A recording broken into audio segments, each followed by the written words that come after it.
It was so great, having you have Heidi meet us at the doors this morning, and you came out. It's like, oh my God, it's Moses, that or Medusa. I mean, what a presence! Holy cow! That's one thing. My hair, I've been known for my hair, my size, and my voice. So you got that. Not really the fishing so much, but yeah, right. No, God, it's.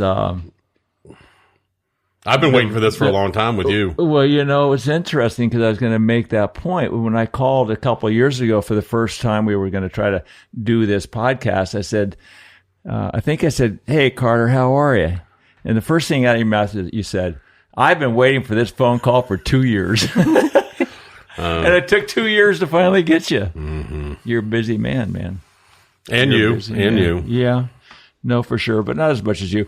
We're in this most amazing tackle room. And you made a statement just a second ago. Here this boy was that grew up in Tennessee, moved to Wyoming, became a trout guide, ended up in the Bahamas, and you were a guide. You were on the ocean, but you wanted to live it. You wanted to live this fishing life. Talk about this room, this transformation, and how you got here. It's a big statement because you have a giant life, but if you can summarize. It started literally growing up on a farm in Tennessee and realizing when I went to the river or one of the farm ponds and, I'm fishing with the Zebco, I'd caught my own bait or dug my own bait. But it was literally the first time I felt something on the end of the line. That moment, I think, is what sealed it. And that's always what, as an angler, I keep going for. And, the experience of being on the river with my dogs and, the ponds, and it just grew and grew and grew. There was maybe a period when I was in college that other things were a little bit more important. They weren't necessarily with a fishing rod in your hand. Productive. But it was really, I think all of us did that. But then quickly, right back, immersed myself in fishing and found myself in Jackson Hole, Wyoming, and working with one of the legends in Rocky Mountain fly fishing, which was Jack Dennis, and worked for Jack Dennis Sports. Jeff Currier gave me my first job in the fishing industry.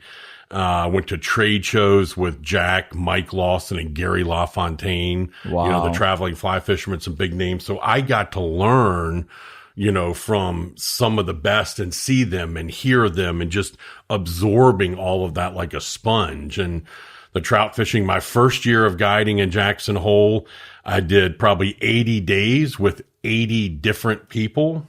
And my last day of season of officially guiding, I did 150 days with 10 people.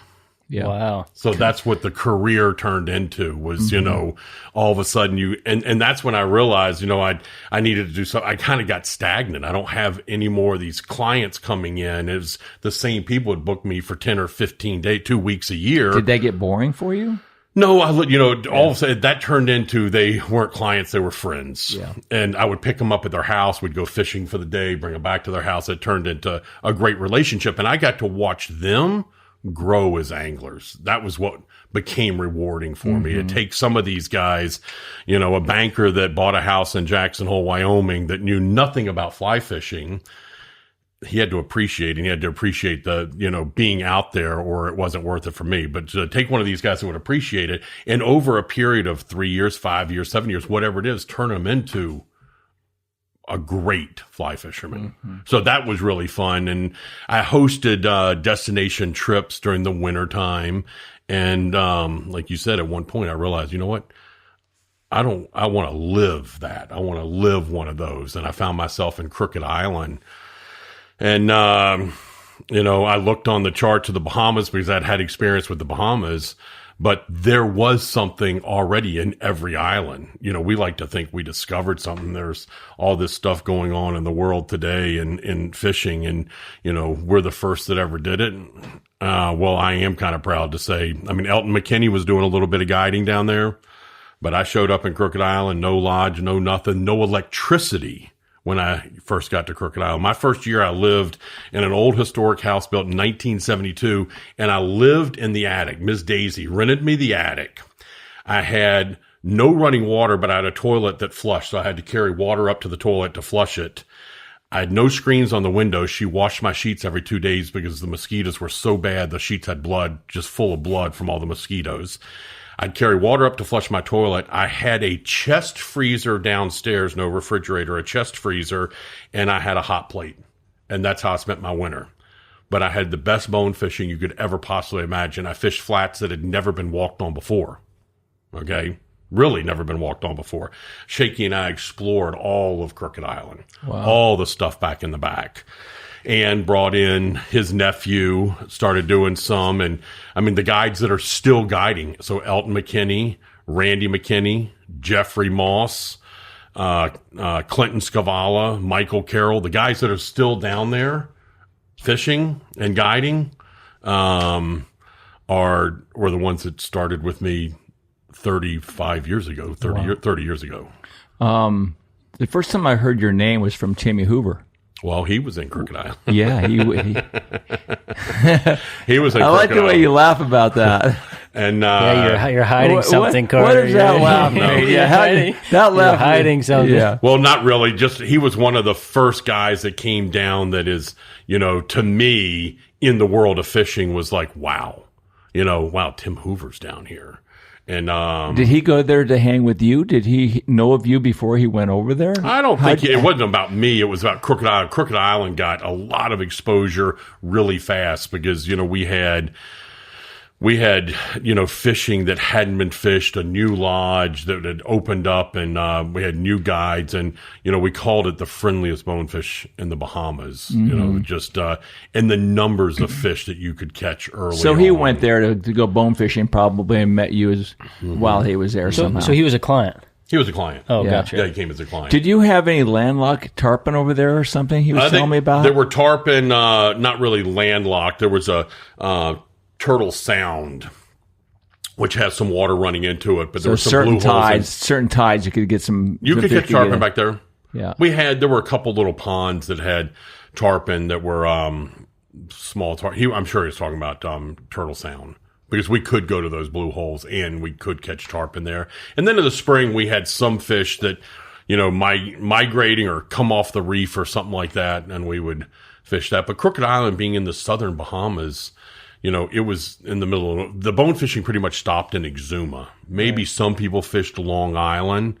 But it stopped and it was fly fishing that got me there. That's what I went. But then it gradually grew into the reef fishing. I mean, Jose came down there. That's where I met Jose. Sure. So Jose comes down and, we're doing bone fishing, but he asked me, you said, do you ever see pilchards? And I'm like, pilchard? I didn't even know what a pilchard was. I really didn't. I didn't know what a pilchard was. And he explained to me what it was and where I would find them and where I would see them. He goes, you catch muttonfish? I said, we catch muttonfish all the time, man. All the time we get muttonfish. He goes, what are you fishing with? I'm like, conch, conch slop or a half a conch, and we throw it out there in these feather bars. And he's like, well, you need to find some pilchards. And if you find the pilchards, keep them alive and take them out and chum with live bait over those same feather bars. And then let me know what happens. Well, about 3 weeks later, because the mail boat takes so long, I get a cast net and a bait well, an external bait well that we could set up in Robbie's boat, my partner, Robbie Gibson. And we found, talking to the bonefish guides, they were like, oh yeah, there's that school of baits over here and stuff like that. And Robbie and I I will never forget the first day we ever went to get pilchards. It was it was a mess. We couldn't get in close enough to them in the boat, so we drug a cooler with us. And, I thought I knew how to throw the net because I'd been practicing in the yard, but then, every throw is, a banana would be great. I wasn't even getting bananas out of it, but we got enough pilchards. We put it in the bait, in the cooler and drug it back. And we did that 2 or 3 times.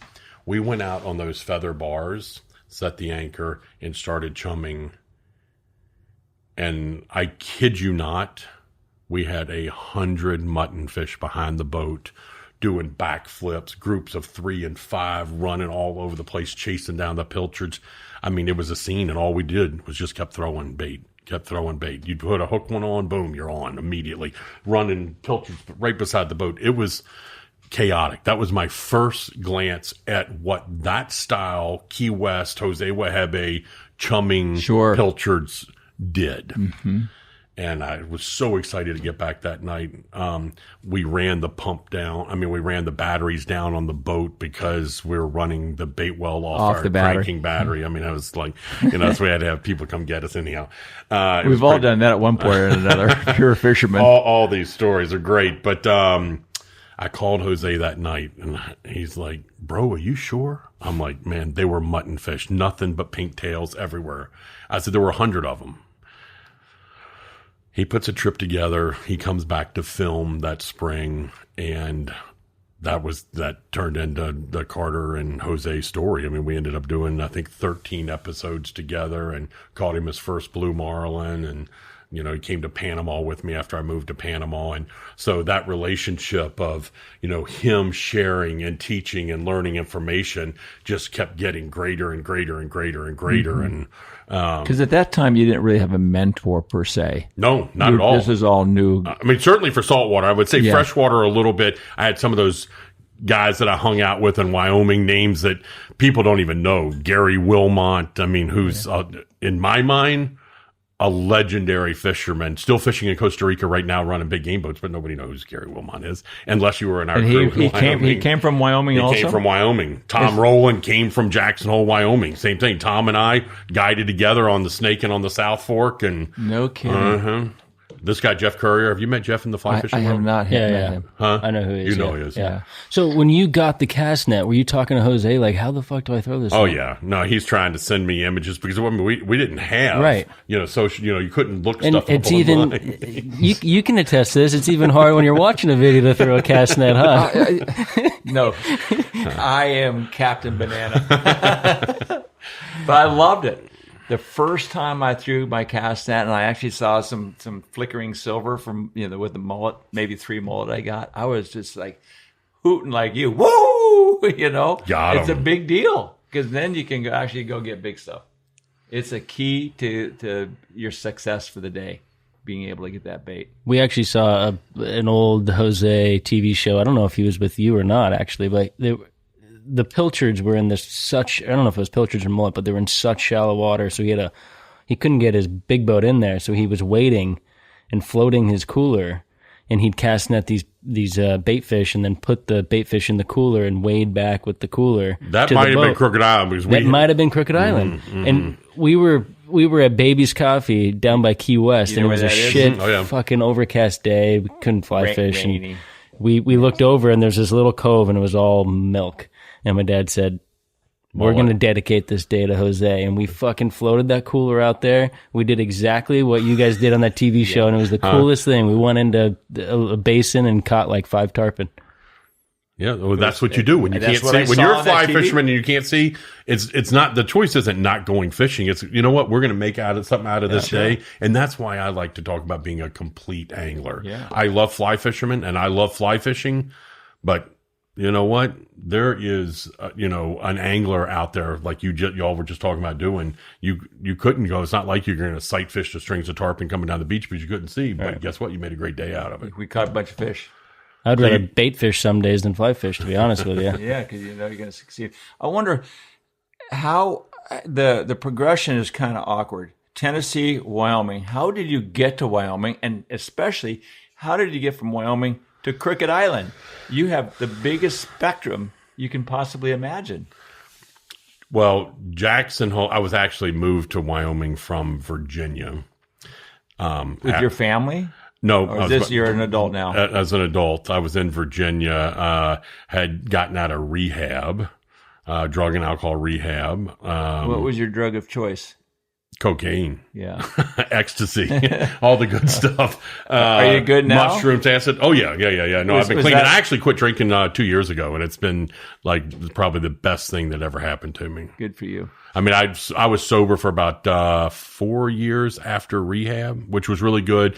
I didn't go back to college. I got a job in the insurance business from somebody that I met at rehab, offered me a job when I got out. And I did that for a couple years in Virginia, and then went on a ski vacation with my family, mom, dad, and 4 kids, and was in Jackson Hole and was like, I've been missing this, man. I am moving out here. And I literally went home in March from the ski vacation and was out there in April and got a job with Jeff Courier guiding that summer. So it all happened that fast. Yeah. But it was also skiing. I also I went to Colorado State for a year, and I was on the ski team at Colorado State. That's all we did as young kids growing up was skiing. And I also, so you being a skier, you're going to appreciate this. So GS was my thing because I'm big and I could speed, I could carry it. And but when I moved to Jackson Hole I think it was 89, my friend Stu and I qualified for the National Powder Eights in Jackson Hole. Right. They had that forever. But we never went. We fit Ski Cody Bowl, beautiful. So cool. And I was 23 years old, something like that.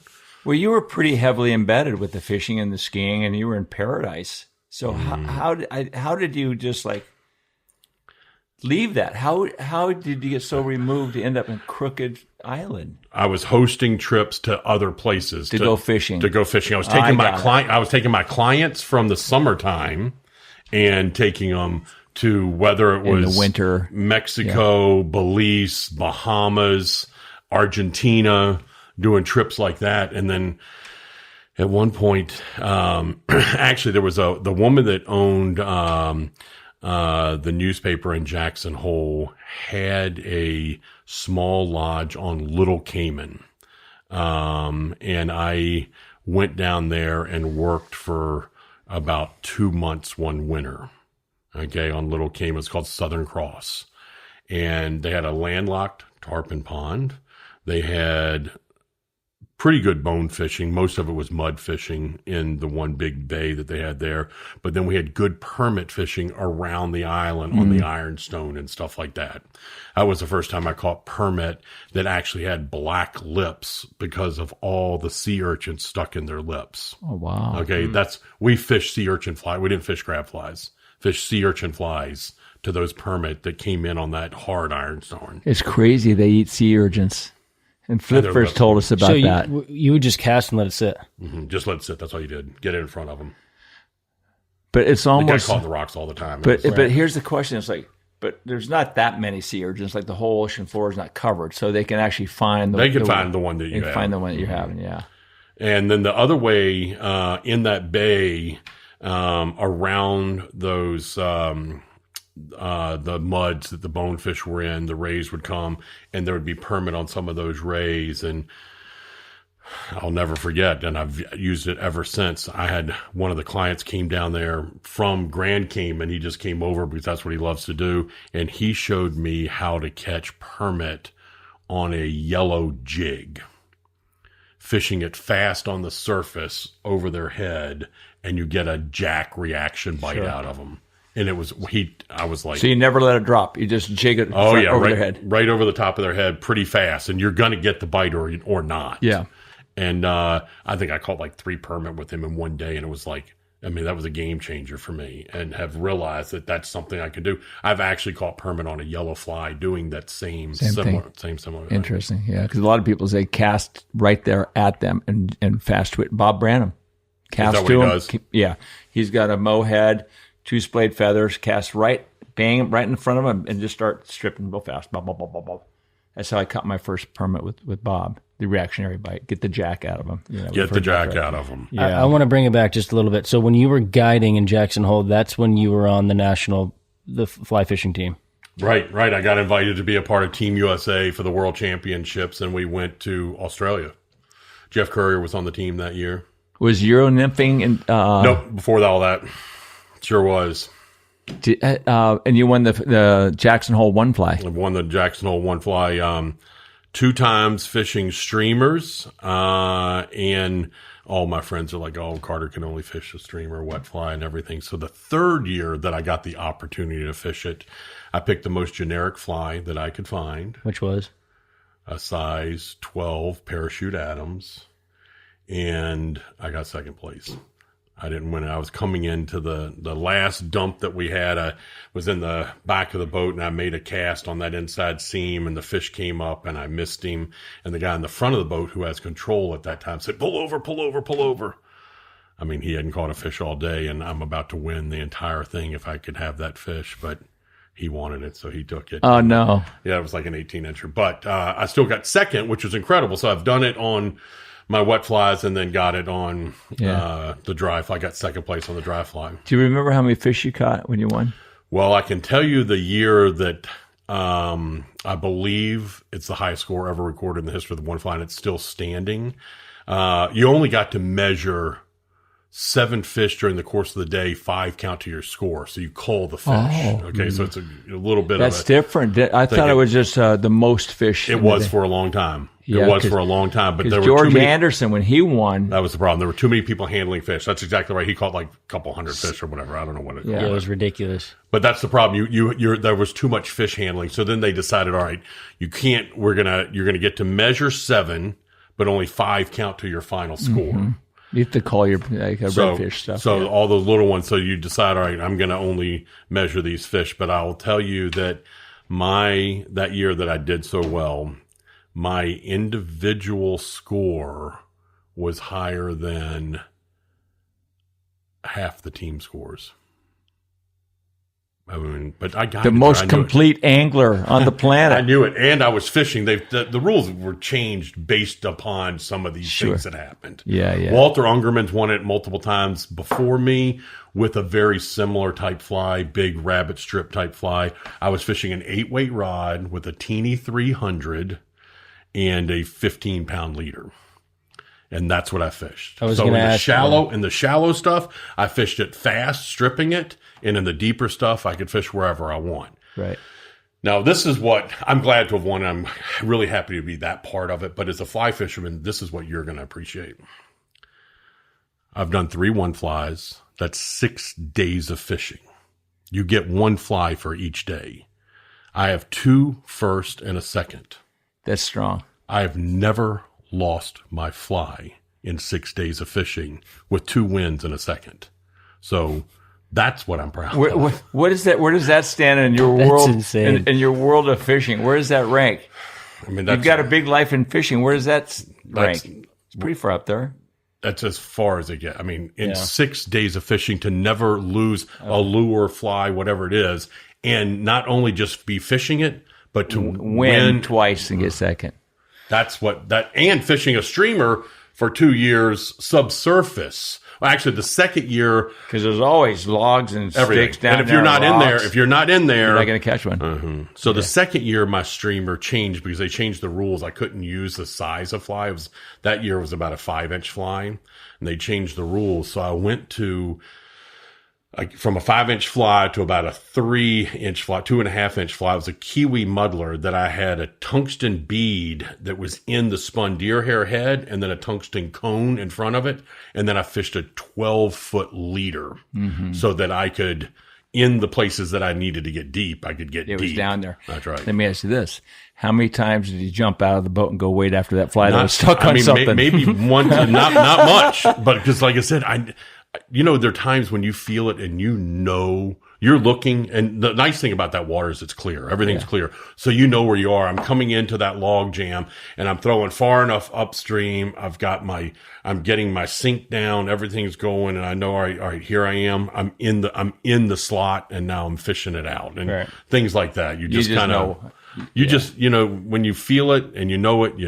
And that's what it is fishing 150 days a year on your water. You know it. That could be a bumper sticker.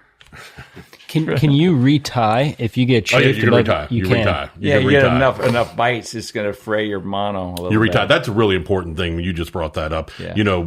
Being, very cognizant of what's going on, retying, the size of your leader, in some of those faster, heavier waters. I fished a different size leader on the South Fork of Snake than I did on the main Snake and things like that. So just all that little stuff does come into play, but. So you can retie a leader. Yeah. Just don't lose the fly. Gotcha. Just don't lose the fly. Well, I think everybody wants to hear your big water stuff, when I look at your room, my God, it's just like. Well, you talk about Jose Wahebe. Yeah, I want to go back there for sure. And he became a mentor for me. But by living in Crooked Island, that's why I got to meet him. Because I had something that, he wanted to experience. The other guy that I met in Crooked Island was Bart Miller, Black Bart from Kona, Hawaii. Sure, okay. yeah. The 1556, the, largest blue marlin ever caught that, they missed the world. Gary Merriman caught that fish, a fly fisher, a guy that owns a fly shop is on a family vacation over there, catches what biggest potentially could have been the largest blue marlin ever caught on rod and reel. But the leader was like 1 foot too long for IGFA. It's interesting because I talked to Gary about that, and he said, we've measured everything perfectly, but I guess obviously it's got to be accurate. Something happened. But that was his fish. That was the biggest ever caught, for sure. Well, let's talk about Jose for a little bit and that relationship. You did a number of shows with him. What do you think you learned from him that has stood the test of time? Modesty. Yeah. Seriously, being that man right there was as modest as they come, and also make time for everybody. Mm-hmm. Make time for everybody. There's not one person that'll stop me wherever I am, boat show or anything, that I don't stop, turn around, face them, shake their hand, talk to them, get their name. I mean, everybody, because you know what? It's those people that, help make me who I am. And, when you're a public figure, whether you're a fishing personality, whatever it is, your reputation, good or bad, is built from the people that you interact with. How you act, yeah. Okay. And that's truly who I am. I'm a good guy anyway. But, I think we all, a lot of the great guys learned that from Lefty. He taught all celebrities how to act, right? Uh-huh. In the fishing world. Yeah, right. You're right. But you're right. Jose was awesome.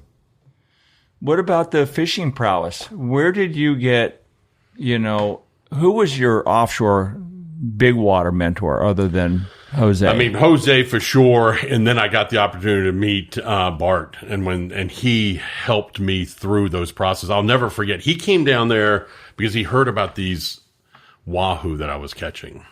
I mean, I really was. I didn't know. Here, I'm a fly fishing guide from Wyoming, and all of a sudden, people are talking stories of these 100, 120, 140 pound wahoo that this kid down in Crooked Island's catching. I got a 126 and a 142 in the same day. The 142 at that time was 16 pounds off the all tackle world record. Giants. I'll show you pictures of them. And were you live baiting? You were in high-speed trolling. No, I wasn't high-speed trolling. I was using just, the simplest stuff, everything from, Rapala, the balsa wood ones that I catch one fish on, and then it was worthless. And, the Yozuri Bonitas are still, to this day, one of my favorite wahoo to troll at that 8-9 knots. Those two big ones I caught on billy baits and a planer. So I had a detachable, I had a planer that I cleated off to my stern cleat, and it's in the water. And then I had double-ended snap swivels that I would hook through a rubber band and run it down. The line would run down with that lure. So now I'm trolling at some depth, and I could fish that a little bit faster. But I didn't really, high-speed trolling wasn't the thing yet, but I was getting depth on that. And, the thing about Crooked Island is if you do something right, it produces immediately. And if you're doing something wrong, it still produces. So with nobody else fishing, and I got to go out there, the learning curve was so steep. I mean, it was instant. It was instant. Everything that I did, whether it was the mutton fishing, the bone fishing, the offshore fishing, the jigging, all of it produced so quick. So I was able to reproduce those situations quick and make those things happen. And, I honestly remember, and it started out the bone fishing, and then I got into the reef fishing, and then I got into the offshore fishing. So there was a progression to it all. So the bonefish actually got you from Jackson Hole. That's what it was. That's what the solidified you bonefish. into that whole saltwater scene. And then being a conventional angler from way back when, even throwing plugs on the rivers at home, and catching 10-pound brown trout. People are like, what are you doing? Well, I'm fishing this jerk bait and everything. I basically got asked not to go to Trout Unlimited meetings because of some of those things, which now all of my friends do all that stuff. But like you said, you want to catch a fish or fuck around. So Black Bart heard you were catching these monster wahoo. So he comes down to go wahoo fishing with me. And now one of the lures that one of his wahoo lures is called Crooked Island Candy. And so he came down there, and we went wahoo fishing, and he showed me some things. And That was the beginning of the high-speed trolling. But we're sitting down there on the back of the boat. I'll never forget. And he's talking to me about the tuna fishing. And he obviously wants to know about the marlin fishing because that's what Bart was, Kona, Hawaii, legendary, big game marlin fisherman. And I said, Bart, man, I don't know what to tell you. I catch them. They eat my cedar plugs while I'm tuna fishing. They come up and eat my tuna behind the boat while I catch a tuna. They eat some of the other lures, cool. But I don't marlin fish. He goes, you know what? I'm going to send you some lures, and I want you to start just spending some time marlin fishing. And call me after you see what happens. And I will tell you right now, I did that spring. So he was there in the wintertime for the marlin. That spring, I don't remember exactly what it was, but let's say I raised 30 and hooked half of them and caught, a quarter of them. And he's like, okay. So he puts together a trip the next year. And he brings down his partners, the Tulliuses, which were his partners and they had a new boat called Black Bart. They came down and they brought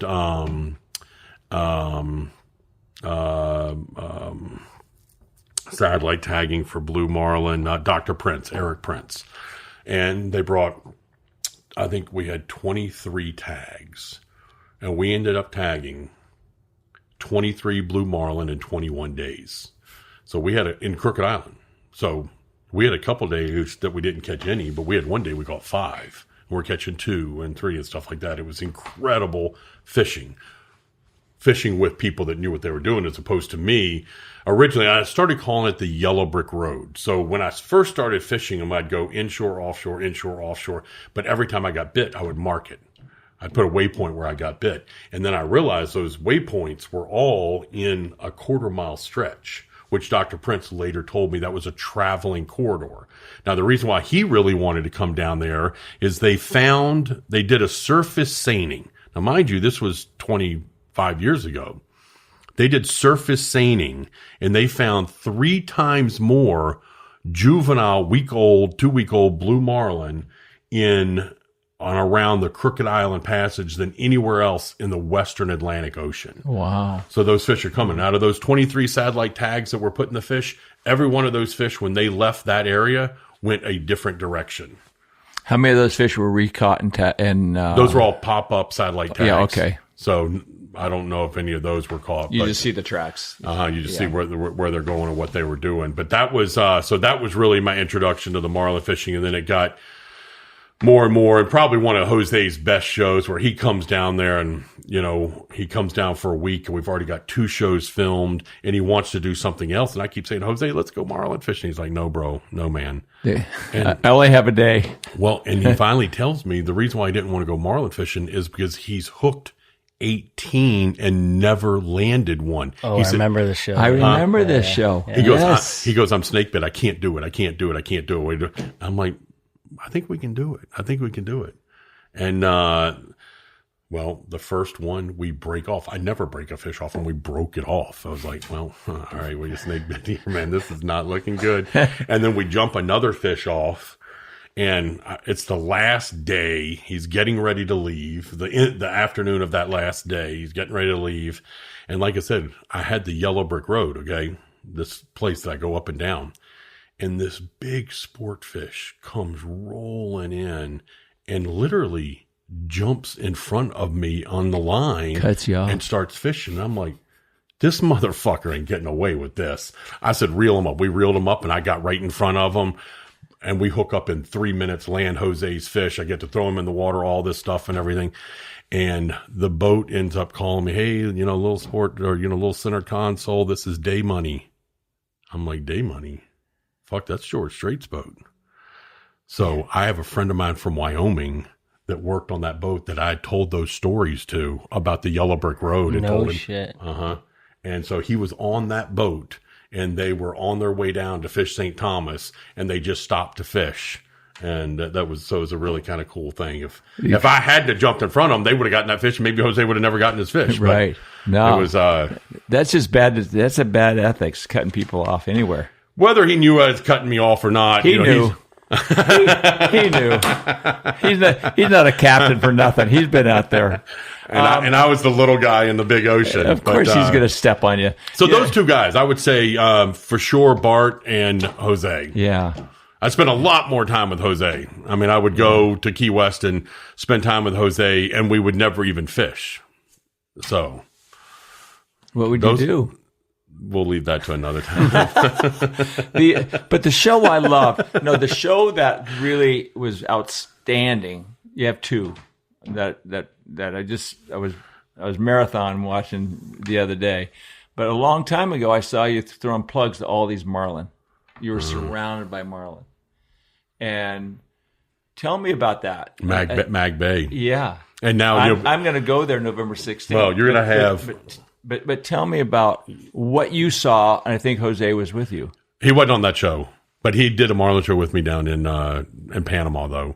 But Magdalena Bay, a lot of people think that this is something new, okay? But Mag Bay is not new. Mag Bay 40 years ago was, epic fishing. 30 years ago, just absolutely incredible fishing. I mean, the guns were going down there, and they have books and flies on all this Mag Bay. I think fishing. there were like 7-day boats going out of San Diego, running down there catching yellowfin, tuna, marlin, and marlin. Yeah, for a long time. But this friend of mine, Julio Mesa, who bought after Jose passed away, he bought Jose's 37 CV with triples, and he's a successful cucumber, tomato, strawberry farmer in Mexico.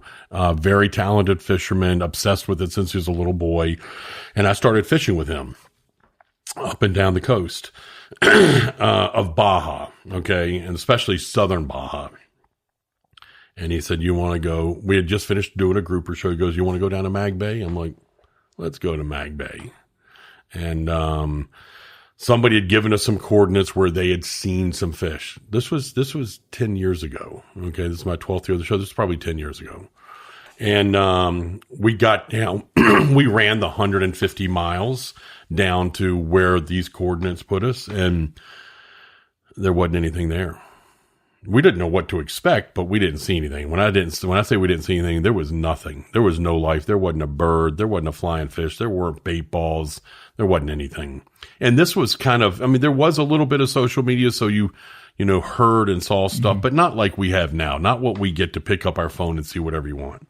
So I didn't know what to expect, but we turned on our radar and started driving around a little bit. And next thing I realized, I kid you not, when I say it looked like a storm 5 miles away from us. That's what it looked like. It looked like but it was all blue. It wasn't a storm. We started running towards it, and it was birds.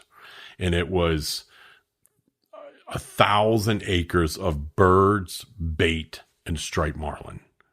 Totally out of control. We pull up to one bait ball. There's a picture right there. There's Mag Bay. We have a video clip with 75 striped marlin on one bait ball. 75 on one. Crazy. And, you said throwing lures, whether you want to throw lures or flies, a hard bait with single hooks definitely worked really well. A soft bait, the Z-Man Heroes, like a 10-inch straight bait like that, works really, really, really good. And flies. I got to pull up. I'm in the bow of the boat. There's a bait ball in front of me, and get 40 feet from it, make a cast, strip the fly, and have a striped marlin come off the bait ball and eat your fly. Is there anything more magical than that? This isn't the standard bait and switch. No, it's organic. That's organic. It's organic, man. That's why I want to go. I can't wait to go. Oh, you're going to love it. It's beautiful. And I hope that it's not too windy. A lot of things come into play. And, the wind, the best fishing is November and December, but the most wind is November and December. Mm-hmm. So you can experience some wind. I hope it's rough for you. I just bought 9 scopolamine patches. I'm going to have a patch behind both ears and on both cheeks of my ass. Are you? I get seasick. Who are you going with?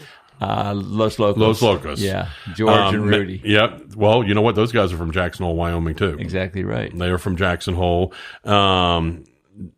Make sure you get one of the bean bags. I'm gonna need For the one. run? For the run. Yeah. Make sure you get one of the bean It's bags. gonna be rough. It might be my last road trip into the offshore. But I think you're going to have a really, really good time. I have some friends that just got back, and the fishing they were early. The fishing wasn't quite as good as they've had. That's the same guy this year only got about one fish a day, but he's been there when he's got 9 in a day. Mm-hmm. So 9 striped marlin on fly, like you said, organic casting into a table is really magical. Okay. But they also, for 2 days, opted out of the marlin fishing and went to the beaches and caught cuberos and roosters and had a really, really good time doing that. So the nice thing about it is you have options. Yeah, I just want to catch one. I just want to catch one of those marlin organically like that. What was the second show that you said stood out with Carter? Yeah, you're keeping us on track. I'm keeping you guys really on track. I go all over the place. You gotta weave and then come back to home. I know. We're just watching your bluefin tuna show. Stand up, catching those bluefin tuna.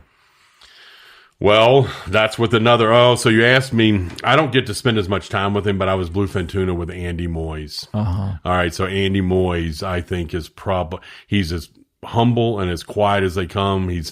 I don't even know if he has an Instagram. Oh, he has Instagram for his lures, but he doesn't tout anything else. You know what? I think I did a TV show with him when I had Sportsman's Journal. I think he might have worked with the real type boat with Jimmy Lambert. Jimmy Lambert. That's where I met him. In Lighthouse Point. I'm pretty sure he did. That's who it was. That's where I met him. All right, so exactly right. I'll call him. You call him, but Andy is. I don't care what ocean you put him in or what big game species, as a captain, he's going to make it happen. He's one of those guys that is so methodical and so prepared. His bluefin tuna game is like none other. And everything from alcohol on his fluorocarbon leaders, and you can't touch it because your fingerprints are on it, to blacking out swivels. What does that do, alcohol on your leader? It takes any dust particle. It takes any oil from your fingers, because that. What kind of alcohol? Rubbing alcohol? Rubbing alcohol. So it slides through the water without any resistance? Well, not the resistance. It's the light. The light hits the oil from your fingers. And it's a light refraction. And it's, stretches the leaders out on the way out there. I've never heard of that. So and that is part of, all those guys up there are good, but if you want to be the best, then it's that. You got those couple little extra things, and that's where I think he is the best. And like I said, it's not just in the bluefin. Although, let's see, with Andy, I have 7 fish between 600 and 1,000, all on stand up. How hard was that? Well, fortunately, up there, most of the water is pretty shallow. You're fishing in 100 foot of water and less. So it's doable. They run out, and I'm a big boy. I sit into them. Put your ass in it. And you've got 40 pounds, a drag, 50 pounds of drag, and let that fish pull against that drag, and then basically just keep up.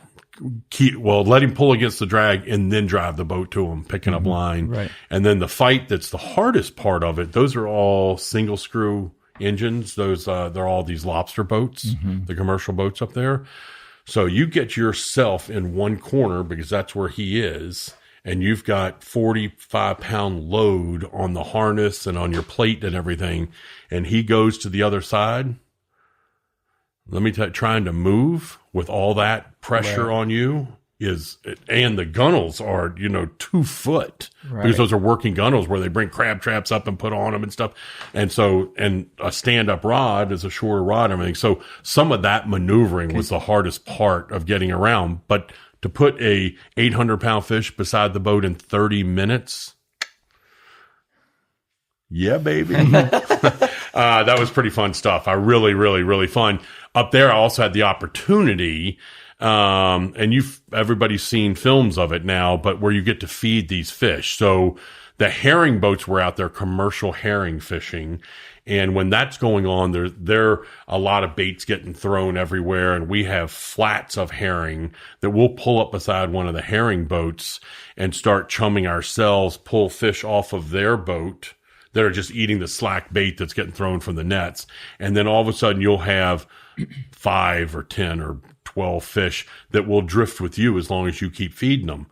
We literally fed fish for 3 hours without ever putting a hook in it. Wow. Just to watch them. Yeah. It's just like the tuna fishing off the tuna or the shrimp boats in Key West. Same sort thing. of. Yeah, Same thing. Yeah. You pull them with you. And Right. Yeah. as long as you keep feeding them, they're going to just stay there and eat. And they get more and more comfortable. And, they'll start towards the end there, when they're really comfortable, they feed incredibly slow. They'll just roll up and plus they're getting full, I guess. I don't know, but they just roll up, and their hang time at the top of that roll while they eat is just it's magical. Yes. So to see an apex predator like that in our ocean, and get to interact with it that way is really, really cool. The book that Zane Grey wrote, Swordfish and Tuna, he talks about having boats made in Florida and brings them up to the tuna grounds, Gloucester, somewhere up there.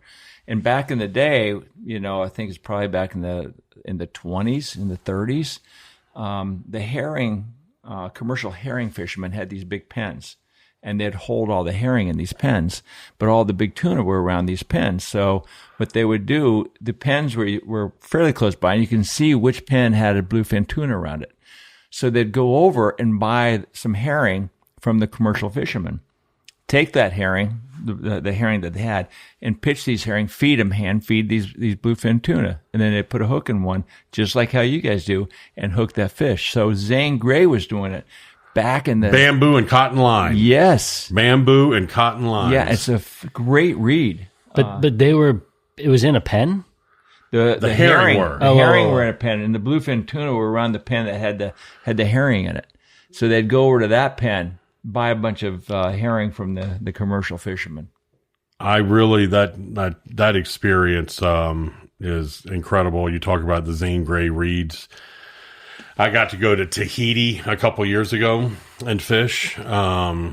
Actually, I think I got 3-4 episodes out of it, and the Ministry of Tourism invited me to come over. But I read Tales of Tahitian Waters, the Zane Grey book. Exactly right. Before I went. And you want to talk about a great, I have not read the Swordfish Tuna. They're all great. They're all great. Tale of Tahitian Waters, let me tell you something. If you are any angler, but if you're a big game angler and you're passionate about things like that, and you want to talk about exploratory stuff that nobody's done before, that man was doing it. Mm-hmm. And to get to South America, it would take him 3 weeks to sail there. That's right. The mothership was a sailboat, yes, and then they had their game boat with a little single engine. And one of the interesting things, Zane Grey was obviously a great Western writer. That's where he made all of his money. But one time, in one of the memoirs I read, where his wife on the Morse code sent a message, "Zane, come home. We're out of money." But got to write another book. But he was a very passionate fisherman with a lot of early history stuff that evolved to what we do today, and it's very similar stuff, like you just explained. What did you see in Tahiti when you were down there? You got these 3 shows. I saw phenomenal blue marlin fishing. I was invited to go fish a local tournament they were having that they're trying to turn into an IGFA tournament. I'm not a tournament fisherman. That's not really what I do. So I wasn't You're just a one fly guy. That's an event. We call it an event. That was to raise money for trout restoration projects. You'll notice you'll never see the one fly called a tournament. It's an event. It's a fundraiser. It's a fundraiser. Yeah. And that's normally what I do. Like I said, I'm going tomorrow. I'm going up to a red bone cystic fibrosis event. Celebrity of, so all fundraisers. I try to stay away from, not that I don't like them, but I just don't do them as much. Well, get this. The American Museum of Fly Fishing just honored the one fly event with, I think, their Heritage Award this last year. Did they? Yeah, which is a big deal. A lot of money. They've done a lot of great work, stream restoration and habitat work, not just in Jackson, but other places, and helping. But Tahiti was an experience like none other. I think there are 170 islands, and 70 of them have inhabitants on them, and 20 of them have airports or a runway on them. A lot of it's really remote. It is a French colony. Okay. French frigates patrol Tahitian waters. Okay. So the only commercial fishing in Tahiti is by the Tahitian commercial fishery. That's it. Nobody can come in there. So they set me up with a commercial fisherman. Okay. The tournament was the second part of my trip. So we went to, he took me to Rangiroa, which is the second largest atoll in the world. I think it's about 100 miles wide. It's a massive atoll, absolutely gorgeous. And there, even though he did a lot of commercial fishing, that's what he does. He had boats for tuna and wahoo and bottom fish and everything. He has a program there for the emperor, which is a very sought after fish. But they have a tagging program going on there, and he supports he is the primary donor for the Emperor program and all the research that's being done through that, and in conjunction with who has Nature Conservancy. The Nature Conservancy is in on it with him, and trying to get the local fisheries to protect in certain sizes. And because the emperor fish, the reason why they're trying to protect the emperor fish there is because they totally fished out all the grouper. There are no grouper there now. In order to keep them from fishing all the emperor fish, they're doing this research project on them. But while I was there, what did we catch? We caught, everything from GTs, dogtooth tuna. We did not land. The shark problems were so bad where the cuts between the islands of the atoll on the falling tide, you could go and you could hook. Everything you hooked in there kind of got eaten. So we stayed away from there. We mainly fished the reef line, or trolled offshore. Oh, I'll tell you what I got to do there. Have you ever seen the guys run around in the stick boats and harpoon? Yes, I want to do that so bad. Swordfish? No, dolphin. The Dorado mahi-mahi. Oh, yes, I have. And they're small. Small boats. Yeah, small boats. Little small boats, 18, 20-foot boats. You're up in the bow, locked in a little box, and he's got a stick throttle on it, or throttle and turning is used by a stick. And then he has a harpoon, and he runs these dolphin down. And for whatever reason, the rougher it is, the longer or the more of them are up on top. You would think it's during the calm They water. chum them in some way? No. You look for birds. It's amazing fishing with these guys. It's amazing fishing with them. You look for anything floating, but the little white birds told you. The little white birds, just like we have frigates that are on stuff, the little white birds were on dolphin, and there are a lot of dolphin over there. But if you found the white birds and then you find the dolphin, and they actually run them down and stay right on top of them, and they swim most of the time when you're chasing them, they go into the sea, a head sea. So it was rough as could be. It was just like hard to stand up, hard to do everything because he's in the box. I'm standing behind him on the deck doing everything I could to stay there. But then all of a sudden when they get tired, when they turn to go down sea, they'll lay up on their side for a moment. Boom. And harpoon them. Tim Wells. You know who Tim Wells is? Tim Wells. Tim Wells is on a TV show, Relentless Pursuit. Uh-huh. He kills everything. I know who you're talking about. Everything with a spear. I know who you're talking He's about. awesome. And you're spearing these fish like 5-6 feet away from you. Yeah, they're right there. Yeah. They're right there. You've seen this? Oh, yeah. It's incredible. Yeah. So I did that on one of the episodes, and then we went marlin fishing. I went back to Papete, which is on the main island of Tahiti, which is beautiful, and then you've got the island off to the side. I mean, it looks like it really does. It looks like Bali High from South Pacific. Yeah, right. It's this beautiful scene, and we caught 5 blue marlin in 2 days, and the Tahitians, they really do eat everything. They like it all. So we were taking those blue marlin, and I'm a huge proponent of catch and release and advocate of it, but here I am in a situation where now I've got the opportunity to gaff, the only blue marlin I'll probably ever gaff. I mean, I released a grander in the Azores, so that just, that's not who I am. But what was that like? Gaffing that in blue marlin? Incredible. I mean, I've had tons of them on the leader, but to actually gaff one and not feel bad about it, to know that everybody's going to eat it. And I mean, they eat it. Like I said, they eat it all. We actually had marlin and smoked marlin, not from those fish, but from others. Went to the fish market in Papete, and that was an incredible experience, just going to that fish market. But Tahiti, I think the water in the Bahamas is clear. I really do. It's some of the clearest water you can find, cleanest water. The water in Tahiti, you don't think you can find cleaner water, but it's clearer. There's something like gin. It is gin, yeah. And it's almost transparent or something. You can't even imagine what it is. And my underwater guy, we did quite a bit of snorkeling and everything, but he spent a lot of time in the water, and just the amount of fish life and everything that he saw was, I love it. When I go back there again, I mean, Tahiti does not have one fishing lodge, and that's what I love doing, is kind of developing lodges and things like that. When I left Crooked Island, I went to Panama. I was going to ask you about that. To go to Panama. I had a little, I was going to ask you about Islas Secas, because I remember seeing Justin Ray do a TV show with you in Islas Secas, and I was like, fuck, Dad, we got to go down there. It looked so epic. Well, I'm going to tell you, I cut my teeth in Crooked Island.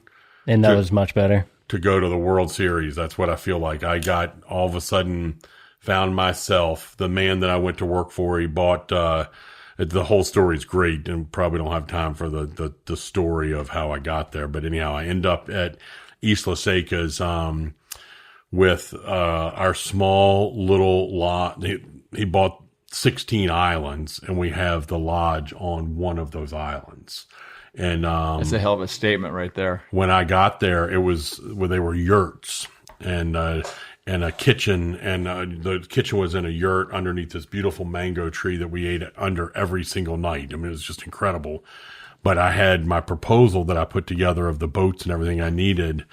We had two 34-foot CVs, a 57 Donzi Sportfish, and a 135-foot LCU as our mothership that our whole fishing operation ran from. And for 5 years, I fished the legendary waters of Panama, Hannibal Bank, Montuosa, Ladrones, Coiba. I mean, the Zangre. Well, Zangre Reef was a little further, so a little bit further down. But I got to fish the best of the best of the best. We didn't catch black marlin every day, but I expected one every day. I don't know that I ever caught a 300-pound yellowfin tuna, but we caught lots over 250. Wow. So this was north of Tropic Star? North, yeah. North. Yeah, up the coast towards Costa Rica. We're about 90 miles from the Costa Rican border. How does your wife put up with all this? She went to Crooked Island with me, and she did 12 years in Crooked Island with me, and we had a daughter in Crooked Island. Second daughter was born in between the transition to Panama. She went the first year to Panama with me, but we didn't have room on the island, so we rented a place on the mainland. And the archipelago of Islas Secas was 20 miles off the coast of Panama. So we were that much closer to those fishing grounds. We rented a place for her in a community, that was perfect for her that winter. But then, the guy that owns the resort built a place for my family out there. So we had our own place on the island. She homeschooled the girls. They did classroom in the morning, and they did tide pools and snorkeling and sailing and kayaking and hiking and waka hunting and doing just everything. I mean, it was, they grew up doing it all. And the only reason we stopped that is because they closed to do a resort rebuild, to what it is now. And that rebuild, took a long time. And during that, the transition turned into a TV show for me. And I was going to go back there, but, it was just the girls now were in conventional school and enjoying that and their friends. And it was hard. I mean, what daddy was going to, pull them out of school and away from their friends and move back to Panama? Yeah. No, but I will tell you that Panama, there's nothing like it, from that inshore fishing. Is it still that great? I don't know that it's quite as good as it was, but it's still good. Solid. Yeah. The average tuna, they changed some of the laws and regulations down there, some for the good, some for the worse. Where they used to have giant commercial boats, they outlawed anything over 4 tons. So they sold the big boats and bought 5 little boats. Mm-hmm. Okay. And the tuna fleet down there, especially in the Gulf of Cherokee is where I was, is really strong. And they've gotten incredibly sophisticated. They used to just run long lines. Now these guys actually create the ecosystem around them. And those boats are only like 5-7 knot boats. And so they've got logs strapped to them. When they find something floating that has 500 blue runners on it, they tie that log to their boat. And now the blue runners are with them. Smart. They'll call us when they have a blue marlin or a black marlin under the boat because they want us to catch that fish to get it out of there. Right. But what they do with that, there'll be 15 of these guys that'll get in front of the tuna schools and they'll start chumming with dead bait. And when they see the tuna in the whitewash, they'll start hooking live baits, throw a live bait in, get bit and drop a buoy, get bit, drop a buoy, or drop it on their long line, clip it onto their long line. Wow. And so they've gotten before where they'd set a long line and when the school of fish came through, they would catch a few. Now they catch them all. Wow. They catch them all. And like I said, there'll be 15 boats across. And, before we used to fish open schools of tuna. Now you're fishing behind those boats because they're chumming the tuna and you're trying to cast behind the boat. Is that kind of weird? It's awful. I would think. It's awful. I would think you don't have any free fishing.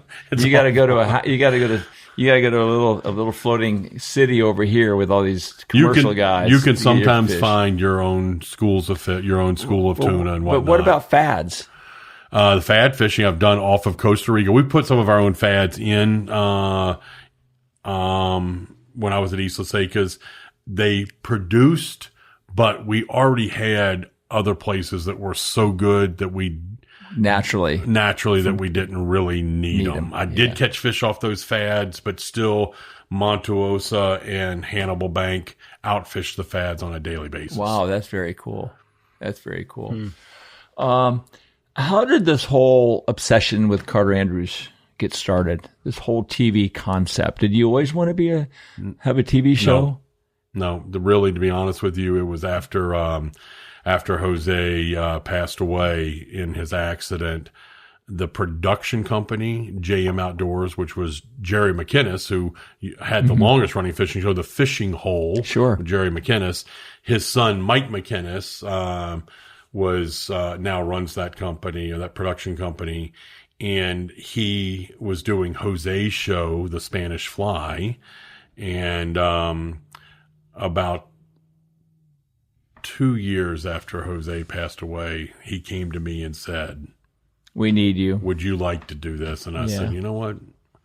Let's take a try." So I went to ICAST for the first time and went to all those brands that I worked with that Jose had introduced me to. Sure. Everybody from Yeti, Costa, Shimano, Mercury, all of them. And I walked away from my first ICAST with fully sponsored and still have every one of those today. That's amazing. Every one of those sponsors I started with. So some smaller ones have come and gone, but my primary ones, the ones that matter, Ray Marine was right there. Ray Marine's still there. They were one of Jose's. All of them. He kind of passed the torch to you. Well, I don't know that he passed it. Well, he didn't, but the production crew did, and the need was there because he had such a great following. He had such great shows, like you. He was so modest and humble, smart. But it always seems like what you do a lot of times, you have the captain as the celebrity. You are the big celebrity, but you give a lot of credit and knowledge to the guy who's where you're fishing. Well, most of the time I can't do it without those guys. Yeah. And those guys are hammers in their areas, and they deserve that. I'm still learning today. You know, the minute you go fishing and you're not learning something or you're not teaching something, my wife will be there and she'll be like, Carter, you know what? On the first day of fishing, she'll be like, you should, don't you want to tell him something? Don't you want to do something? I'm like, I always let the first day go, no matter what's happening, how it is. And then, I'll start to interject my, 40 years of experience. Mm-hmm. And, because he's got what he's doing in his area really well, but sometimes it might not be happening. You can tweak what he's doing because you have such a great experience from around everybody else around the world. And he gets to learn something and maybe adjust his program in the future when something might be a little off. So I really enjoy that. I still learn a lot from the majority of the people I fish with, but I really like to think that they're taking something from me too. Yeah, it's obvious you love to teach. I like teaching. You love to teach. I like teaching and I like conservation. I think that's a big part of, what we don't realize now. We have more and more people fishing than ever before with faster boats, better technology, better equipment, and we are blistering fish at a pace that we can't keep up with. Mm-hmm. The states doing the best they can. Feds are doing the best they can, but they are years behind where we really are. Okay. I mean, if the state, I could tell you 10 years ago when I first moved here that the Indian River was in trouble. And I could tell you that our redfish population, in 3 years, I could tell you that our redfish population was plummeting. Well, it took them 10 years to do the studies, to analyze the studies before they instituted a catch and release for all redfish in the Indian River. It was too late.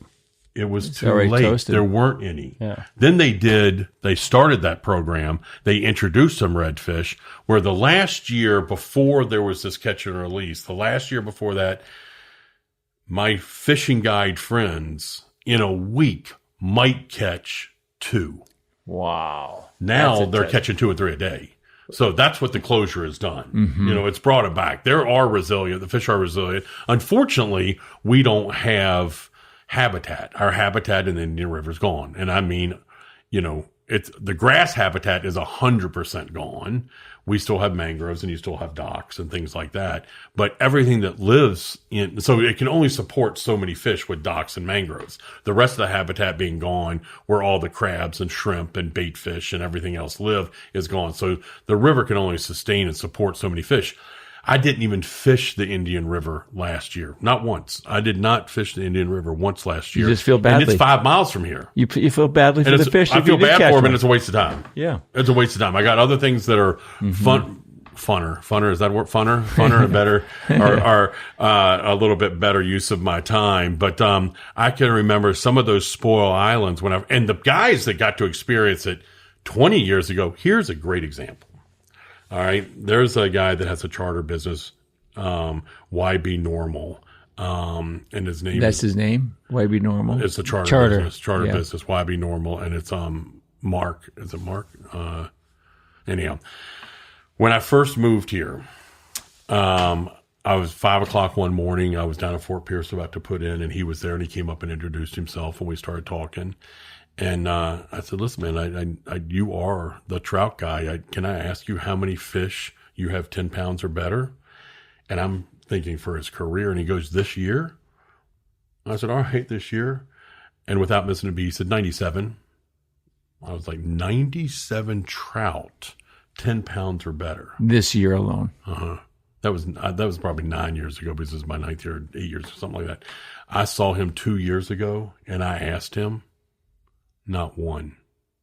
Wow. Now, the world record trout was caught in Fort Pierce, 14.5 pounds, something like that, giant. 16 pounds, whatever it was. I forgot what it is. But in 6 years, it went from him catching 100 10-pounders to none. That's a collapse. There you go. All right. So what I was saying about, I want to get back on the point about conservation. And right now there are more people fishing than ever before. Freshwater, saltwater. There are a lot of ethical problems, I think, going on in our fisheries, just because everybody is learning. The new generation of outdoorsmen is learning everything from their phones and not from necessarily their dad or professionals. They're learning from influencers that have 100,000 followers, not 100,000 hours of experience. There's a big difference. Okay. An influencer has a lot of it. You could still be a professional and be an influencer, but most influencers don't have anything close to that. You know, they have 100,000 followers because of the type of posts they're presenting, which are typically comical or controversial or things like that that people want to watch. We as humans, unfortunately, for whatever reason, you know, don't look at the right things, the ethical things. We want bad, and you know, I don't even want to know what I want to call it, but and that's where I'm afraid we have a new generation coming up of what's it gonna be like in 10 years. You know, from here. From here. I mean, my problems I have, you know, with, you know, dragging tarpon on the beach. You know, if somebody posts that, a young angler, up and coming angler, sees that and is like, well, he did it, must be all right, so he does it, and it just perpetuates itself. Sure. When really, if you're not allowed to take a 40-inch tarpon out of the water, that means you're not allowed to drag one over 40 inches up on the beach. You shouldn't drag anyone on the beach. Let me tell you what people don't understand happens to a tarpon when it's drug on the beach. All of a sudden, it's flopping around and he loses 10 scales. One scale's bad enough where infection sets in. That's that's his armor. Sure. Okay. You lose 10 of those and infection sets in 10 different places, the fish is going to die. That fish will die. Okay. If he loses 10, if he loses one, something, or he's got a good chance of dying infection. You're a tarpon fisherman, so you and I can have this conversation. Sure. You can tell me what you think, but it bounces around on the beach and it loses scales. But that's not the worst part of it. It gets all that sand in its gills. That's like being in a burning house and you're inhaling hot smoke. Mm-hmm. And then the other thing is you drag that thing on the beach, and whatever side you drug it on, the sand in its eye, it never gets sand in its eye, ever. Now, take a handful of sand and rub it in your eye, and you tell me how well you can see after your cornea is scratched up. So now he's blind in one eye, it can't breathe, an infection in its body. And you get a bunch of sharks waiting for it. There you go. That's my point. So you see one person do it, the one person says it's okay. They'll wade out in the water waist deep to make a cast, but they won't wade out in the water to release that fish. Right. All right. So that is one example. Mm-hmm. And I'm sorry for the ones that see it differently, but this is my opinion. That's one example. It's like catching an overslot snook off a pier that you lifted up with a basket, but you release it by throwing it over the pier. And now she hits the water, her egg sac explodes inside her internally, and now she's not going to spawn. Put it back in the basket and lower it back down. Let it swim out of the basket. Right. How hard is that? Okay. Yeah. I mean, you think the people that were doing that would be a little bit more aware and conscious of the ramifications of their actions. You know, if they're out there a lot on piers, like you would think that somebody. And some of them do. I'm not saying everybody, but I watch these things happen myself. Yeah. So it's unfortunately, it happens. Yeah. And just think about it. Now we have entire spawning classes of fish that are in all of our inlets on the coast here that are getting caught and released like that. They should. Do you think? Here's a question for you. Do you think certain areas, certain times of year should be shut down to fishermen, like inlets when they're spawning?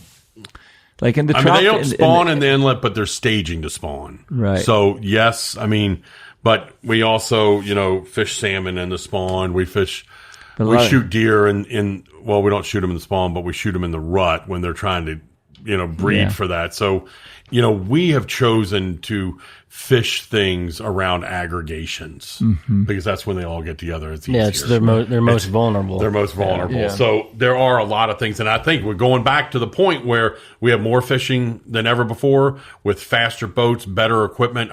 Nothing can hide with my electronics from Ray Marine. Nothing. can hide.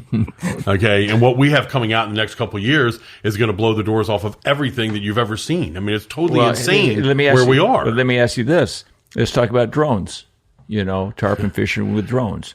Same as offshore guys with depth minders, and now the bass world with all the electronics. Forward-facing sonar. And now you can see the fish underwater. When do we kind of like say, okay, we got to let these fish, we got to help them by not being able to see them at all times and not use these things? Is that ever going to be an option? No. I don't think so either. It's kind of like, I'll never go back to my rotary phone either. It's technology where I think it comes into play, or where, as anglers, we have a responsibility to these fish that we're interacting with. All right, we have a responsibility. Just because the state tells me that I can take 6 fish, doesn't mean I need to take 6. Right. This is like all these guys going off dolphin fishing. They come back with a boatload of dolphin. Why? Just catch. And I know you might not go. There may be somebody visiting and they don't go. It's also up to the captains to try to curb things. I have a great friend of mine in the Chesapeake Bay, which is one of the most incredible cobia fisheries I've ever been on. And I mean, for fly fishing for cobia, I mean, it's magical. It truly is. This guy, Tyler Nahn. But his charters, even though you're allowed to take 2 fish per person, 3 per boat, or whatever it is, he allows 1 per person. So you're paying your full rate to go on a charter with him, but you're only allowed to keep 1 fish. Good for him, man. 1 fish. Good for him. Okay. You want 2 fish? Come with me tomorrow. Yeah, right. That's all right. And that's conservation. And that's where I'm going back to. We owe it to the fish to kind of police ourselves. Taking that one step further, we catch that fish and, if we're going to release it, a proper release is extremely important. Making sure that fish, after fighting with us and everything, that we get the best possible release we can. I'm going back to some of these Instagram stories I watch, and whether it's the tarpon on the beach or it's,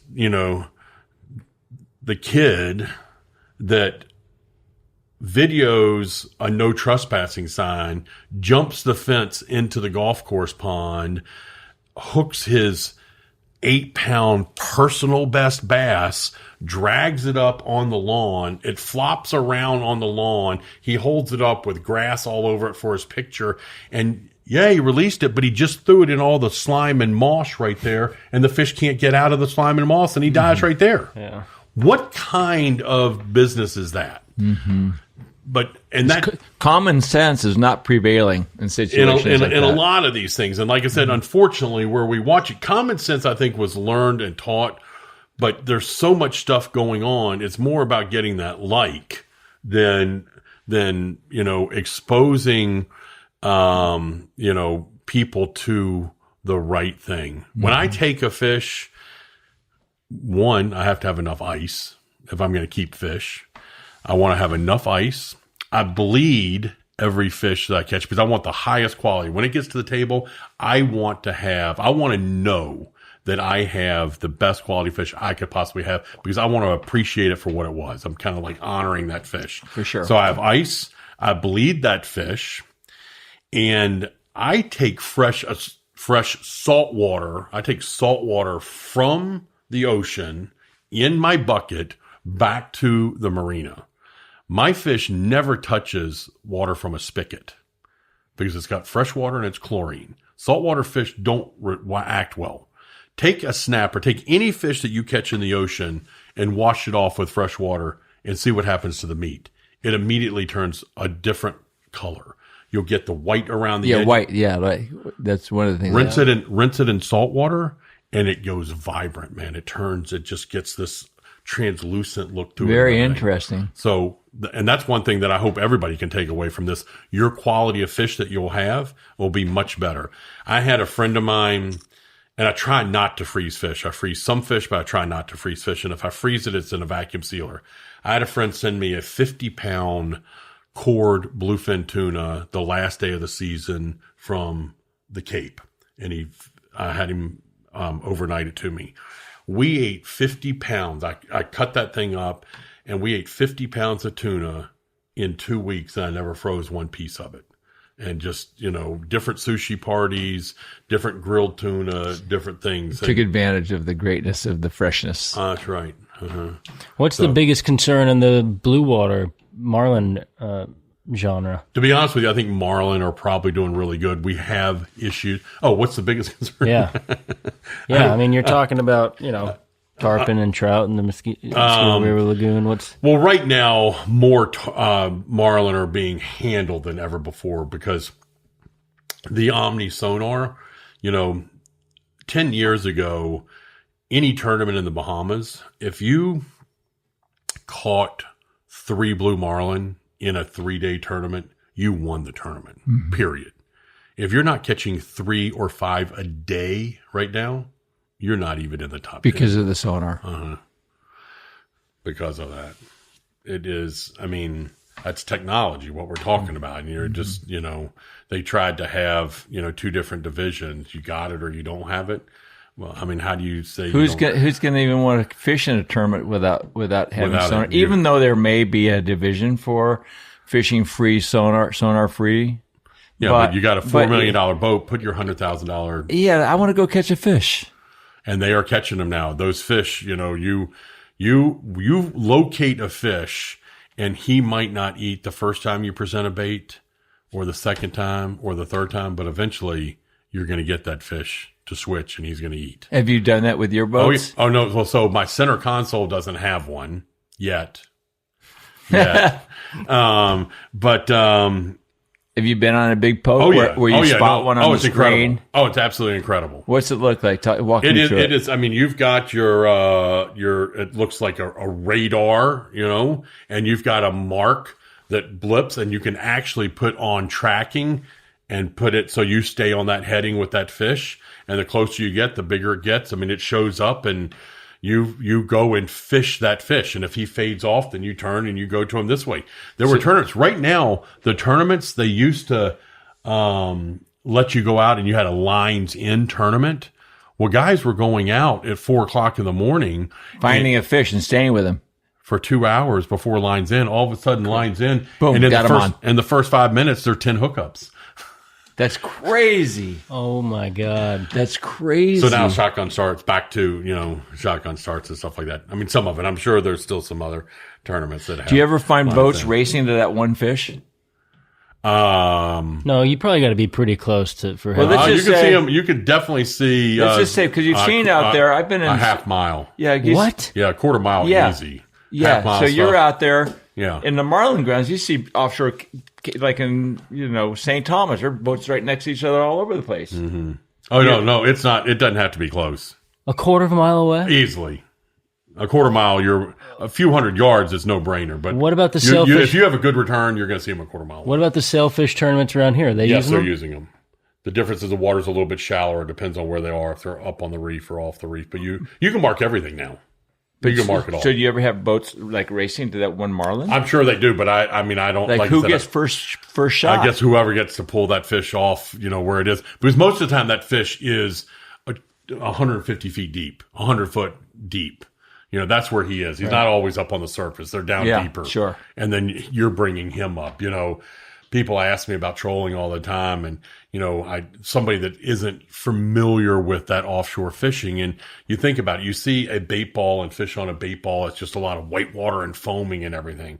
Well, from down below, a fish looking up at a sport fish boat with white water, they're seeing that white water, and then all of a sudden, as they get closer to it, we have lures positioned at different places in there, and that looks like our bait in there.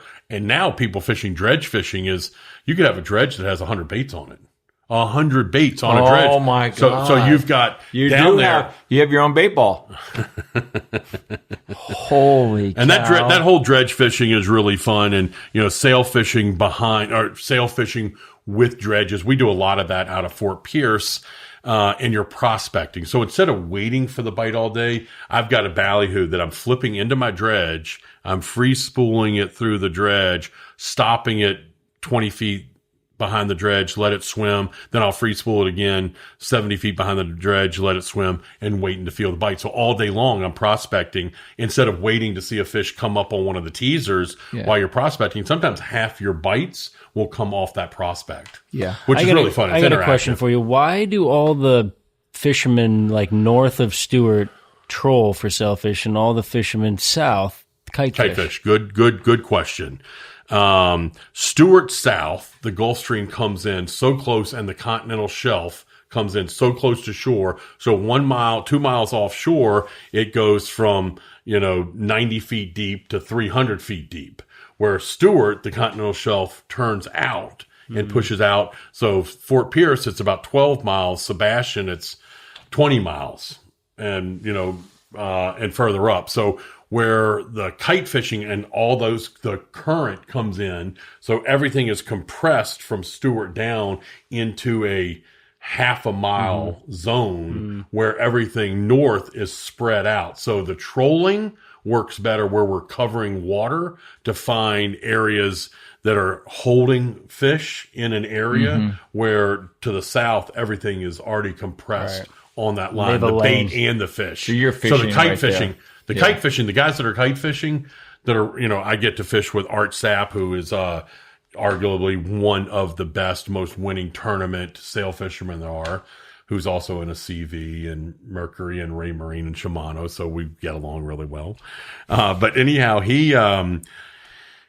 he'll have 2 kites and his spread, and he's got 3 baits off of each kite, and he can cover between that easily 100-yard spread, 150-yard spread, and he'll move his boat depending on water conditions in or out a little bit. So in that, he's not missing anything when the fish are coming down, and they're typically swimming down sea. So you're facing into the wind, and you're moving back and forth. And then you might have a flat line out as well. Right. So you talk about the complete angler. Who's the best angler you've been in the presence of? The complete angler? Besides me? Besides you. I like to tell people I'm not the best at any one thing, but I'm pretty good at a little bit of everything. Freshwater, saltwater, fly, conventional, all of that. And I mean, that's what I really enjoy. I mean, there are great bass fishermen. I've been fishing with Kevin Van Dam a few times now. At the last Yeti Open, I was with him, and ambassadors got to fish together.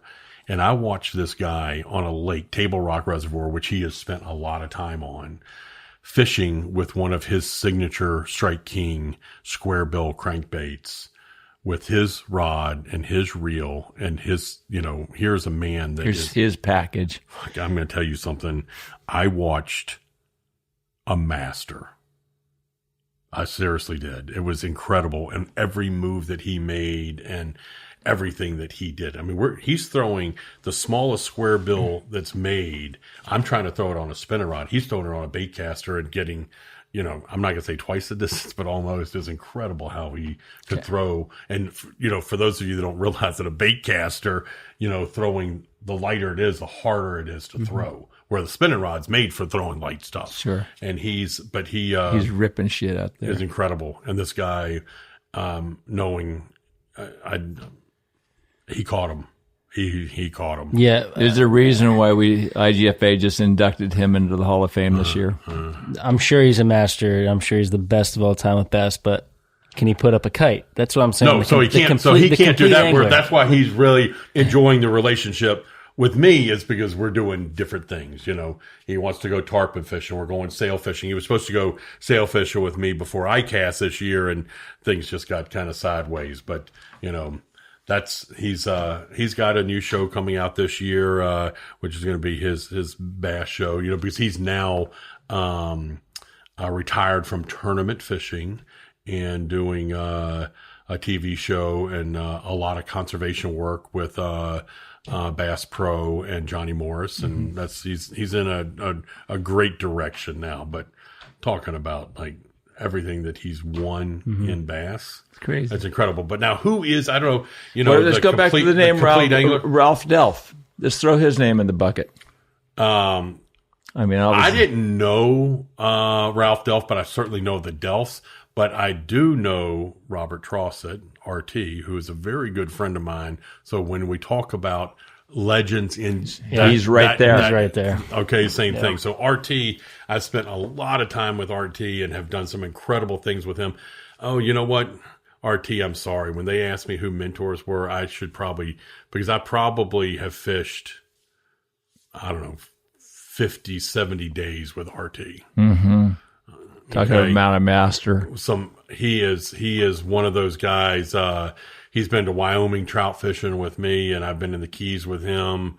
You know, we've done a lot of really fun stuff together, but there's a guy that, you know, might not know freshwater quite as much, but is as a talented as a, you know, light tackle inshore captain, period.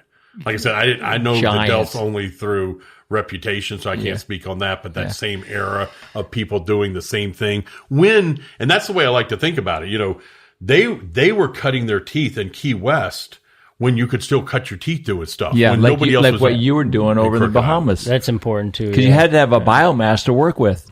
You don't learn without a biomass. Have you ever ridden the mechanical bull with RT? No. Huh. I got a video of RT on a mechanical bull in Key West. Oh, he's a beauty. What's the future for your show? You've been doing this for 12 years. You've done some amazing shows. Do you want to do anything again, or is there something that you haven't done that you want to do? I think I'm going to continue with the Obsession of Carter Andrews. I did a 6-part series for Nat Geo called Legendary Catch, which people can still find on Nat Geo On Demand.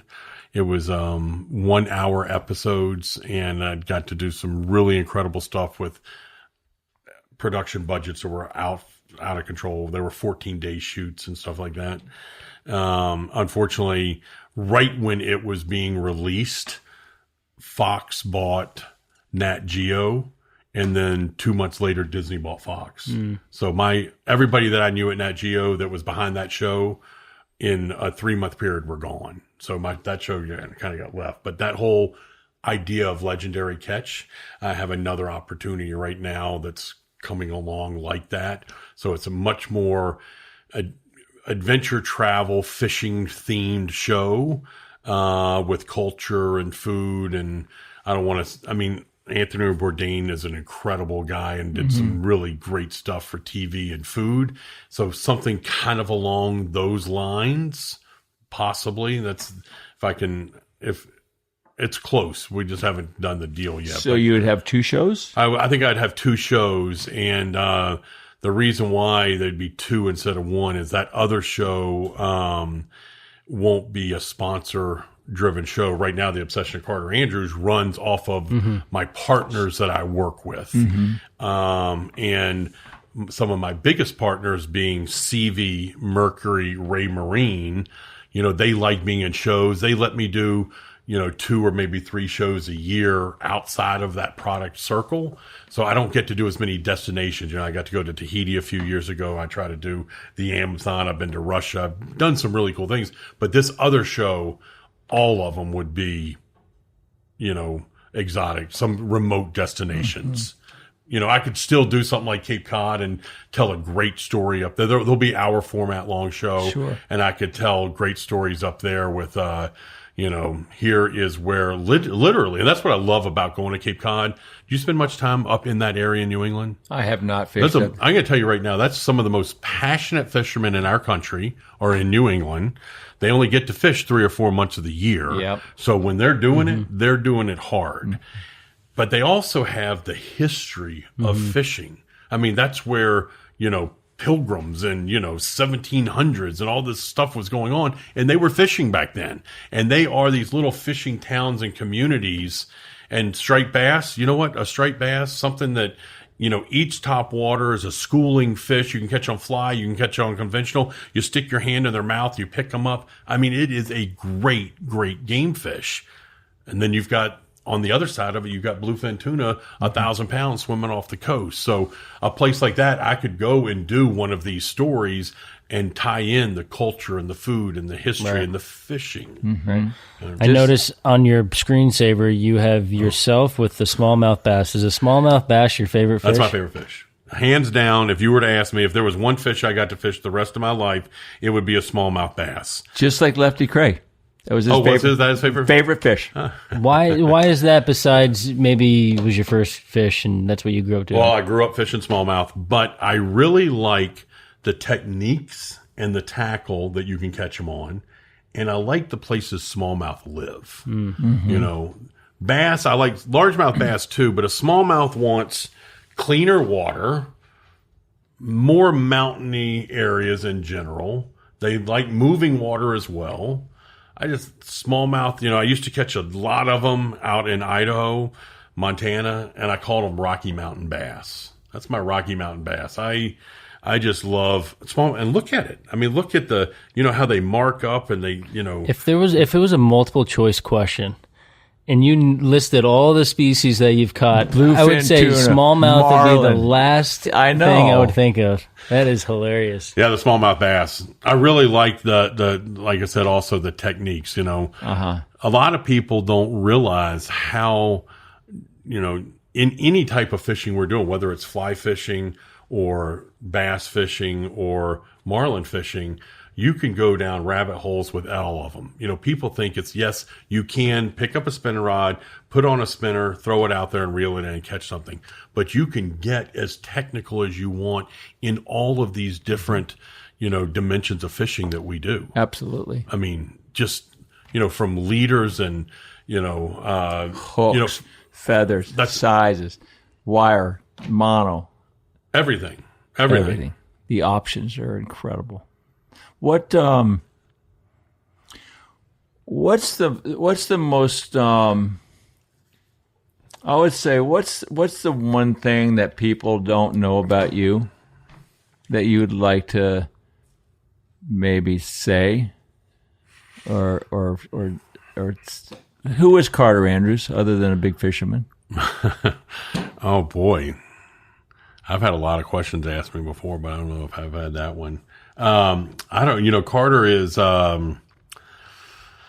loves his family, not just, you know, my immediate family, but I'm talking about like mom and dad and brothers and sisters and how I grew up, and can appreciate all that, you know, in today's world, we watch all this crazy stuff going on, and I'd like pulling my hair out sometimes and feel so bad for kids, but I had a perfect life. I had people that supported me, went to every single one of my sports games. You know, my mom and dad aren't together now, but they were together, you know, for, 30 years, you know, so I got that family instilled upon me. And I've done that with my girls and, you know, my family, and, you know, had the support of a woman that, I met in Idaho, then moved to the Bahamas with me, went to Panama with me, lives here in Florida. I couldn't do what I did if I didn't have those things. Right. I just couldn't do it. I mean, I could, and I have friends of mine. The majority, half of my really good friends, they don't have a partner. They don't have a partner, and they're going to be lonely. I talk to them about it all the time, and the other half aren't giving enough time to their partner. I had a wife before Heidi. Her name's Heather Templeton, and she ran. That's her name now. It was Heather Warner. But she, our big problem was my fishing. Okay, and how much I gave to my fishing. That was the most important thing to me. I didn't realize that really she should have been the most important thing, but fishing was the most important thing to me. And, you know, her acting out was just trying to get more attention so that I'd spend more time with her. And she did fish, and she was an incredible angler. She became an incredible angler.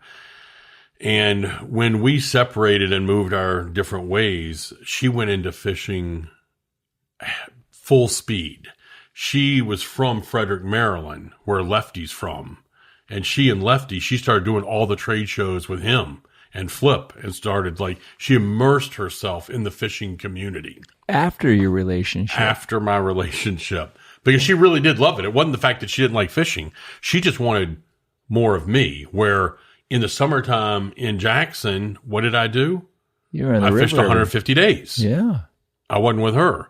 And so I have friends of mine now. I got a couple of dear friends of mine. I'm like, guys, man, you better make time for that wife of yours. Because if you don't, it's not going to work out. You got to, so making time for the people that are around you. Mm-hmm. And my dad is 94 years old right now and still in incredible shape and doing a lot of things. But, I need to make time for him right now.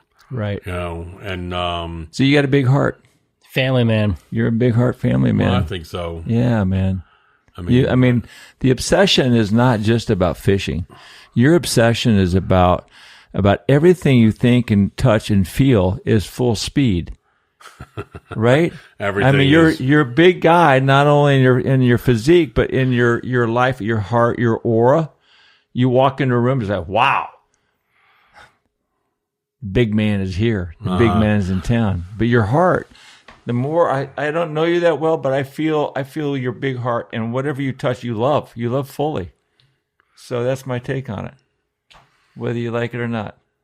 Well, it was pretty fun being with y'all today. This was cool. Thank you, Carter, so much. It took 2 years for you to call me and 2 years for us to get together, but we finally got it done. Yeah, now we'll probably go fishing together next month. I really hope so. I got some pretty fun stuff to show you, and actually for that Bass Lake, it actually gets better February, March, April, May, when those fish are all staging to spawn and move up in certain areas. Right now, it's more false casting to try to find them. Then, I consolidated it down into they're somewhere between me and the barn. I'll see you in February. And and we catch a lot of. Well, we could also go to that trophy lake that Julian's in, but that trophy lake's hard. It's when it's good, when they're biting. There's something about it. You talk about barometers and different things like that. Up there, right now, what triggers that bite is something a front, or something nature-wise. It's not about a reaction. You definitely won't do it on a sunny day, but there is whether it's solar, the moon. When we have those forecasts for. Yeah, good fishing days at Solian. You just got to call Kevin Van Dam, have him come down. Well, and he hasn't fished that one with me. He did fish Taylor Creek with me and said this is arguably the best private lake he's ever been on. Not for fishing, but for the lake itself. Right. I had Earl Benz from, do you know who Earl Benz is? Yeah, I've heard of him. He started Stratos boats, and then he raced for Mercury. Then he built and started Stratos boats. Then he sold that, and he built and started Triton boats, sold that, and now he has Camus boats. But he's a big bass guy. But anyhow, I had Earl out there, and he said, Carter, I fished every one of them, and this right here is the nicest private lake I've ever been on, but it's 3,000 acres, so how can it not be the nicest? It's old Florida. It's spectacular. All right, I'm going to sign off here because people are going to start poaching your lake. So. Sorry. No, I didn't. You didn't all right, edit thank all you, that Carter. Anyway. Appreciate it. Man. One more time. Thank you. Big love. You bet. All right. When I saw it's just that story. When I saw it's just a